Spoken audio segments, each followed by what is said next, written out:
Just hit your mic for me. We're good. Check, check, check. By the way, that recording, I don't know if you saw the thing, but the recording that the editor, Ryan, said you were low and I was high. No, I didn't see that. Yeah, I had one setting on here that wasn't correct, but it's fixed. Oh, wow. Usually it's me. I'm usually the technology troublemaker. This time it was totally me. So, hey, everybody, we're talking technology on today's show. We're actually not. Welcome to a live recording of Money with Friends back on YouTube for another week. Glad that you can be here with us. She's Bobby. I'm Joe. And we are going to launch right into it today because we have very busy days. So if you're watching this live and you're catching up, feel free to say hi in the comments. We'll see that. And then also leave comments about the show and as you go, and we can if you're live, we can include those in the show. All right, so we're just going to get on it. So our first one is going to be about Disney CEO stepping down. So I will hit record, and whenever you're ready, Ms. Rebel. All right, this is for Saturday. Yeah, thank you. This is Saturday, the 29th, Leap Day. I know. Exciting things happening. Here we go. A prominent entertainment industry CEO stuns the markets by announcing he is stepping down. What can we learn about exit strategies and when it's time to pass the torch? That and so much more on this edition of Money with Friends. Welcome to the Money with Friends podcast. I am certified financial planner, Bobby Rebel, host of the Financial Grown Up podcast, coming to you from my very grown up kitchen in New York City. And coming to you live from my mom's half-finished basement outside Detroit, Michigan, where we make the Stacking Benjamins podcast. I'm Joe Saul-Sehy. This is the Money News Show that includes commentary on recent headlines and stories with thought leaders from across the financial landscape. We break those stories down into what matters to you, our friends, and we leave you with a takeaway to make it your own. Today's show is brought to you by Ubiquity Retirement and Savings. Thanks to them for supporting Money with Friends. Ubiquity offers simple, online, and affordable small business retirement solutions starting at just $75 a month. Get ahead of the future with help from Ubiquity's team of experts. Visit myubiquity.com to learn more. That's myubiquity.com to learn more. Big thanks to them, and retirement made much, much easier. Yeah. And we're going to be talking about retirement. I sort of stumbled on the headline because I was going to say retirement, and then I switched to stepping down because the person we're going to talk about is still going to be with the company for a transition period. So, and we're not really clear that he's retiring. He might be doing something else. We can talk about that idea. But he is stepping down from the CEO role. It's an interesting time for him, and we'll talk about what this has to do with you and maybe when you decide to step down from whatever you're doing. But first, let's see which one of our friends is going to help us kick off today's show. All right, today's piece is written by John Schwartz for MarketWatch, and it's Disney CEO Bob Iger steps down. Company veteran Bob Chapek takes the reins. Walt Disney Company Chief Executive Bob Iger abruptly stepped down Tuesday, sending shockwaves through Hollywood, Wall Street, and Silicon Valley. Bob Chapek, who served as chairman of Disney Parks, Experiences, and Products since its creation in 2018, was named Iger's successor effective immediately. Chapek's jolting promotion sent Disney shares down in after-hours trading, ended years of speculation over who would succeed Iger at the world's largest entertainment company. With the successful launch of Disney's direct-to-consumer businesses and the integration of 21st Century Fox well underway, I believe this is the optimal time to transition to a new CEO. Iger, 69, who's been at the helm for 15 years, said in a statement, "I have the utmost confidence in Bob and look forward to working closely with him over the next 22 months as he assumes this new role and delves deeper into Disney's multifaceted global businesses and operations, while I continue to focus on the company's creative endeavors." Iger assumed the role of executive chairman through 2021, where he will also direct the company's creative endeavors. Chapek, 60, has also been employed by Disney, in his case for 27 years. Iger said that Chapek had been identified as his successor for some time. In response to an analyst question during a conference call about the sudden, unexpected timing of his departure, Iger said that with the company's $71 billion acquisition of Fox's entertainment assets last year and a strategic plan in place, it was best for him to spend more time on the creative side. Quote, getting everything right creatively should be my number one goal, Iger said. Managing that while overseeing all the properties of Disney, he added, was unrealistic. When pressed about his plans after 2021, Iger told CNBC he would quote, use my imagination. And further in the piece, it does say several analysts summarizing the tone of the hastily arranged call expressed shock at the timing of Iger's announcement. It was Iger who oversaw the acquisitions of Pixar, Marvel, Lucasfilm to build the most successful studio in Hollywood history. At the same time, Iger had postponed his retirement multiple times. Clearly we don't know, Bobby, what happened on the inside. And at first there was lots of speculation, at least in my Twitter feed, about why this would happen, and definitely didn't seem like there was any good news here. However, when you look at all the dominoes and know there's been nothing that's come out since Tuesday that said otherwise, Iger just said, you know what, it is time. And the more I think about it, the more I think, how great is that because you know that there would be so much scrutiny on an heir apparent of a company as big as Disney is now that they own Fox and Marvel and LucasArts, all these different Movie companies. studios, yeah. Yeah, they own all these different places now that they didn't own before Iger took over. And so the scrutiny would be huge on somebody who's the heir apparent and getting ready to take over. Forget that. Let's just say it happened now. It is what it is. And let's deal with reality, which is this is the person who's in charge today. But Iger is still very much there until 2021.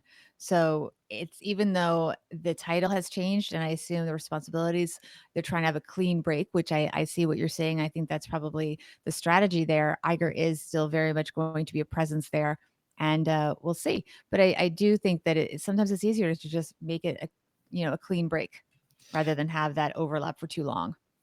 It's I just got done reading Bob Iger's recent memoir called Ride of a Lifetime, and it's one of the few books by a company CEO that I've read that didn't read like it was written by not by the CEO. It definitely reads like Iger wrote it, but it also reads like there were no lawyers looking over his shoulder. Like a lot of times you'll read CEOs' memoirs and it definitely seems very corporate, very promotional.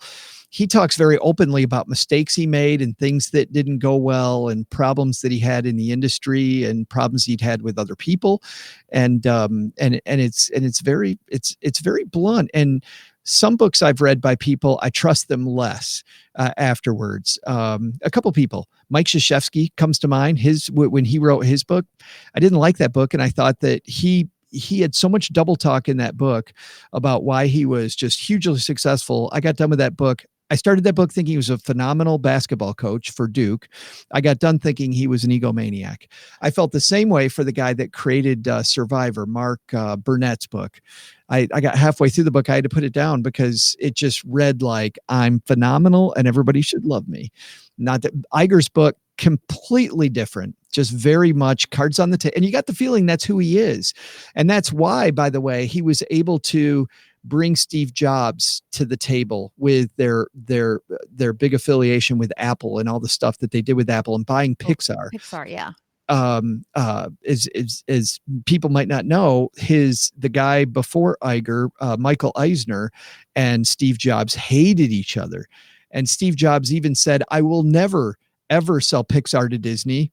And then Iger comes in and he does. And it was because of Iger's complete, just laying the cards on the table, getting rid of your ego. Lots of good lessons here, by the way, in Bobby Iger's career about he did so many great moves, Bobby, for the Disney because he wasn't worried about his ego.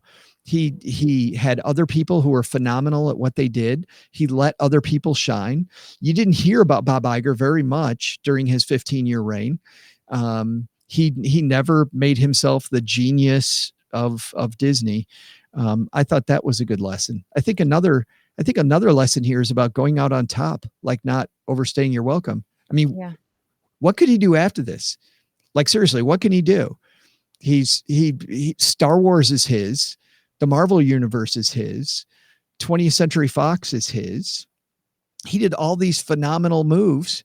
Pixar before that, he made all these, the parks are all being rebuilt. All this, I mean, coronavirus is horrible, but he can't do anything about that.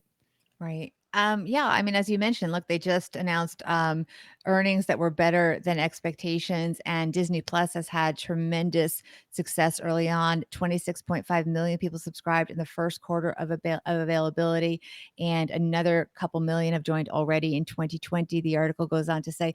And also, it's important to remember Iger presided over a very tumultuous time in the media sector where so many businesses were seeing massive disruptions, and he had to pivot and create new strategies along the way. So much of what was in place when he took over has just been blown up with all the cord cutting and changes in streaming and the way content is delivered to people, the formats that people use. He had to manage this huge conglomerate and keep it relevant during all of that. That's a great point. When he came into power, he came from the ABC side of the business and owning. And I remember this from the 90s and owning ABC, owning ESPN, like that was big. You needed to control like who saw what. And you look at those properties now, and that's not nearly as attractive as having something like a Disney Plus where you can watch it whenever you want. Exactly. Get all this on-demand stuff. So creating that, pretty interesting. I got to ask a question on a different topic. If you're a Disney shareholder and you see a CEO who has done as much as Iger did, and he steps down, like, is this a reason to sell your stock? No, because it's an orderly transition of someone that's been with the company and been an ally to Iger for all those years. It's certainly amicable in that he's going to be there through 2021. So he's not really going anywhere. He's certainly there as an advisor. So that's very smooth. And it's a sign. It's almost like a good parent lets their children fly at some point. He's put someone in place that he may have not announced it publicly, but he says that his successor has been, decided well ahead of this, and it's a very orderly transition. And Do you someone watch? who also has had success, by the way, because he's overseen a lot of projects. I mean, he oversaw the Disney Shanghai Resort, and the 2 Star Wars themed lands that opened in California and Florida. He had strategies in terms of managing overcrowding at the parks and sort of figuring out the right pricing to make sure that the experience remained what they wanted it to be. So he's putting, the business in what seemed like very capable hands. I mean, surely if he has been nurturing Chapek, which he has, they've worked closely together, and that's good. But I wonder if you're a shareholder, if you watch the stock a little more closely, if you watch the moves that the company makes a little more closely, to see if where the new CEO is putting his print. Because I'll be curious to see what happens. I mean, the company definitely acted a lot differently under Iger than it did under Eisner. Absolutely. So we'll see. Yeah, big stuff there. Much more to come, but not a lot more to come here. We just have our big takeaway from today's show, and I will give Bobbi just a second to think about her big takeaway while I talk a little bit about our sponsor, Ubiquity.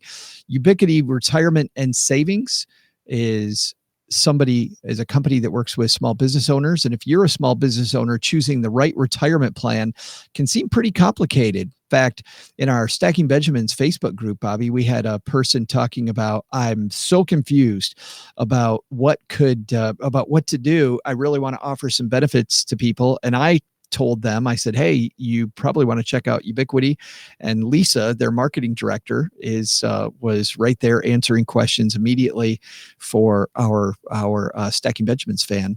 But if it does seem complicated, that is history. It doesn't have to be complicated. Ubiquity makes it easy to save for the future on your terms and within your budget. In just a few clicks, you can see 401k plans designed by experts online, or you can talk to them and tailor a plan that meets your specific needs and the needs of your employees. Ubiquity's affordable flat fee plans start at just $75 a month. Whether you're a solopreneur or have a team of 100 employees, everybody gets the same exceptional service at Ubiquity.